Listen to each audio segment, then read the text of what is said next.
Have you ever heard of the Doomsday Vault? It's deep in the Arctic, locked behind steel doors and frozen in ice.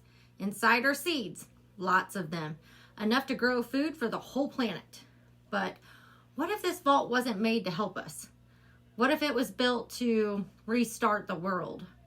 With new rules, new owners, and no room for farmers. Very strange, heifer. Save all seeds, but no one can use them. Like locking meat in a freezer, but throwing away key.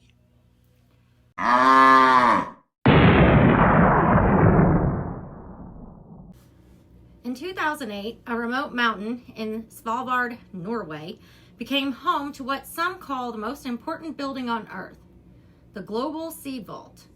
It was built to keep copies of seeds from every nation safe, from war, disaster, and extinction.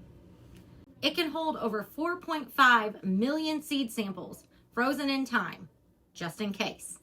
But it wasn't just Norway behind this. The Bill and Melinda Gates Foundation, the Rockefeller Foundation, and major agricultural interests helped fund it too. It's not staffed around the clock. In fact, no one is supposed to live there. Only specific institutions have keys. And even fewer have the legal right to remove anything. But in 2012, a whistleblower, believed to be tied to a Nordic Agriculture Board, leaked that a biometric access log had been erased. Deleted. Gone. It should have recorded who entered the vault and when, but that data vanished. No audit, no reason, just wiped. If someone can get into the most secure vault on Earth without leaving a trace, what else could they do? Backup seeds, but only few people with password. Sounds more like Monopoly than Mercy, heifer. Let's talk about the seeds themselves. These aren't just heirloom varieties or open pollinated corn. Many of them are patented. That means the companies who made them legally own the recipe to grow them.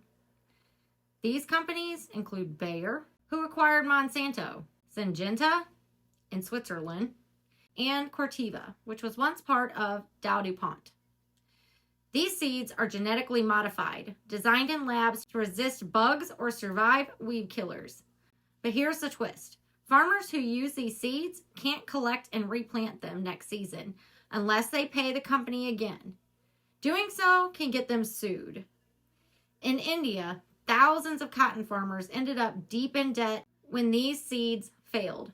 In Brazil, Monsanto even went after farmers whose fields were unintentionally cross-pollinated by patented seeds carried on by the wind. Some of these same patented seeds now sit in the Svalbard Vault, and they aren't free. They're what's called proprietary, meaning someone owns the rights to them, and you can't legally use them without permission or even payment, even if your ancestors grew a similar crop for centuries. Imagine, Earth falls apart, farmer survive, and seeds say, sorry, no license key, very helpful, yes? Yeah. In 2015, war-torn Syria became the first country to ask for its seeds back. Their local seed bank in Aleppo was destroyed in the conflict. The vault had been holding a backup. When they requested the seeds, it took months to get them.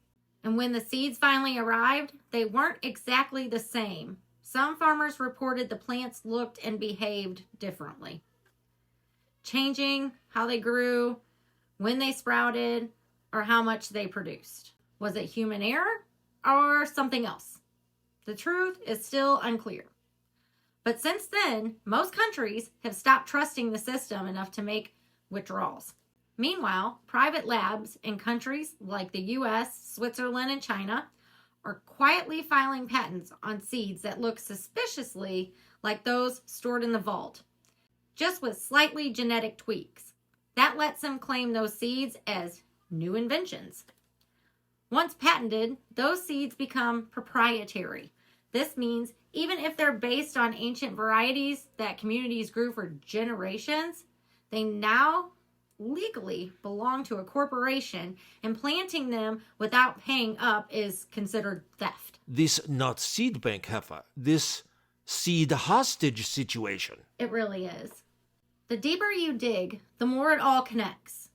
Bill Gates, through his companies, Cascade Investments and Breakthrough Energy Ventures, has invested in lab-made food. Companies like Impossible Foods and Beyond Meat are working to replace the traditional meat and dairy with synthetic products made in factories. At the same time, these same investors are pouring money into pharmaceutical companies like Eli Lilly and Novo Nordisk. These companies make insulin, weight loss injections, and heart medications, often prescribed to people whose diets are full of processed foods. Think about that. Fund the food replacements, fund the pills to treat the side effects, fund the seed vault that controls future agriculture. It's a loop of control. If you decide what food people eat and you profit when that food makes them sick, and then you also sell the cure, that's not a conspiracy. That's a business plan. It's not a conspiracy, heifer. It's a business. Bad business, but very efficient. Unfortunately, in 2021, Svalbard upgraded its vault, newer refrigeration, stronger doors, even facial scanners. But these upgrades didn't make it more accessible. They made it more exclusive. A leaked memo from a group called AgriLeaks said the seeds were now considered strategic biological assets. That's military language used for weapons, not wheat. Regular farmers can't add their seeds to the vault. Indigenous communities can't reclaim ancestral crops. Access is locked to governments and megacorporations who already own seed patents. If your family grew a type of corn for generations and a company makes a nearly identical version with a patent, they now own the rights. If that new seed goes into the vault, and your crop becomes off limits unless you pay. And when disaster strikes, it won't be the people who save the seeds that'll benefit. It'll be those who own the password to the freezer. When fire come, vault stay cold, but fields stay empty. What good is seed if no one can plant? The real question isn't if the vault will save us. It's who it was built to save. Because if the food system collapses and all the keys are held by corporations, the future might be locked behind a freezer door. Want freedom? Grow your own. Share your seeds, and maybe don't trust vault built by same folks selling fake meat. Very true. This has been the HÜF Truth. Subscribe for new episodes every Thursday. And if you want beef that comes from cows, not a chemistry lab, go to realwagyubeef.com. Real food, real ranches, and real seeds planted by dirt, not policy.